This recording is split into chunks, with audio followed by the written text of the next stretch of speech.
My name is Matthew Swimley. I did 20 years in the United States Air Force as security forces. For those not familiar with the Air Force, that's military police.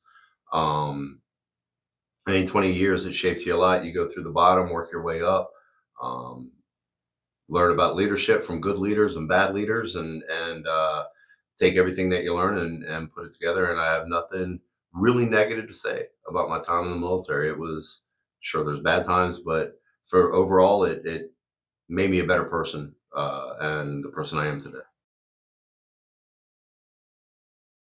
My current career is I'm a disabled veteran outreach specialist working for the state of Ohio out of Warren County at the Warren County OhioMeansJobs Center.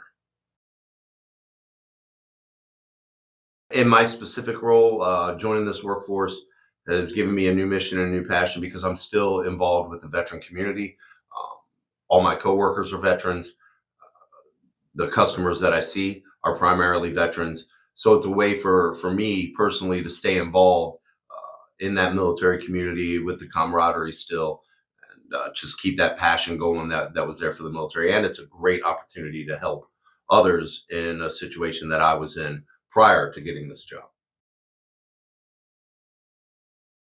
Ohio Means Jobs helped me make the transition. This is probably going to be kind of a long answer.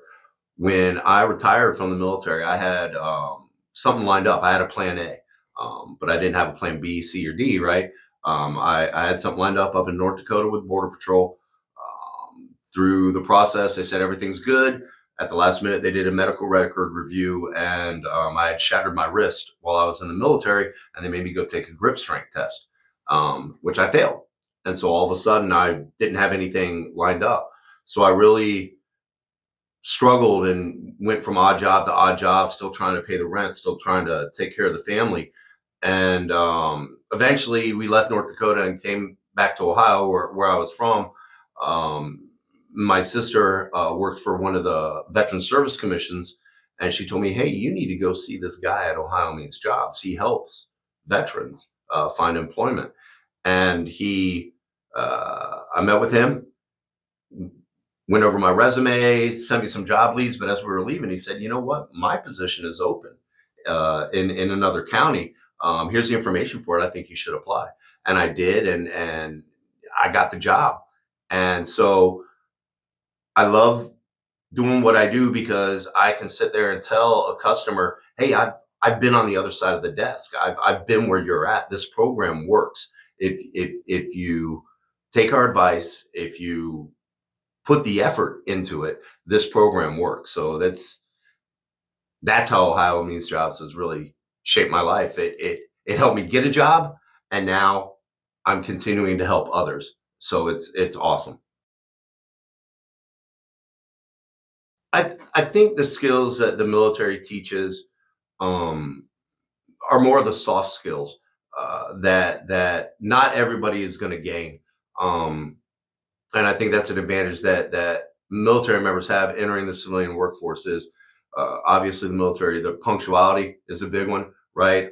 Integrity, um, a strong work ethic, wanting to help others, wanting to be part of a team. All those things are something that you can't learn in school. You learn that by being part of an organization. And I think those soft skills are really what sets you apart. Because at the end of the day, your education might be equal, right? And your skills might be equal and all that stuff. But it's those little things that the military gives, uh, like I just talked about, that could give somebody an edge and an advantage entering the civilian workforce.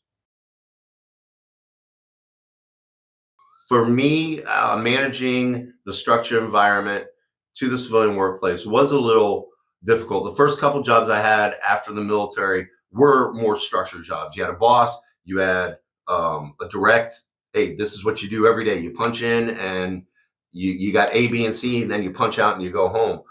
So that was very similar. They were structured jobs. Then I got this job, and it was very. We have a lot of autonomy to do our own thing, um, and work at our schedule, and so I found myself struggling a lot with this job because there wasn't a very strong structure. I was constantly asking my boss, "Hey, I'm going to go do this. I'm going to do this. I'm going to do this." And they're like, "You don't have to tell me what you're doing all the time."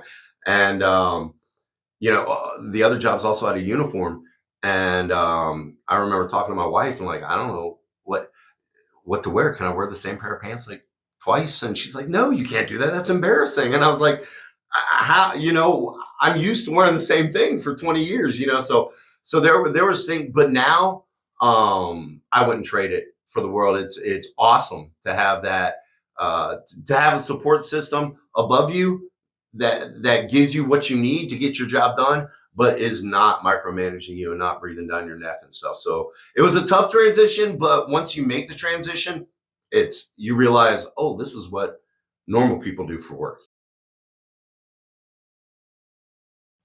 The obstacles that I faced in the military work or in the civilian work that I would have to kind of, I guess what I just talked about is the lack of structure. Um, and going back to that, you just go back to your military training and say, okay, well, not every mission went as planned, right? There's always parts of your patrol, there's always parts of your movement that are going to be different, that are going to be unexpected, and you have to adapt and overcome.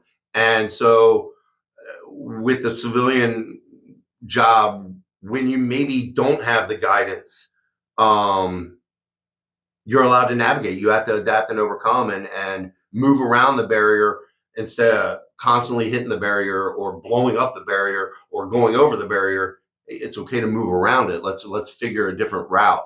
So yeah, I'd say that would be the biggest thing from military skills that have helped me adapt or helped me overcome struggles in the civilian world is going back to that. Not every mission goes as planned, and so your boss can say, "Hey, I need A, B, and C done," and you get A done, and halfway through B, something goes wrong, but I still got to get to C. Okay, let's figure out how to get B done. And the military really teaches you to do that.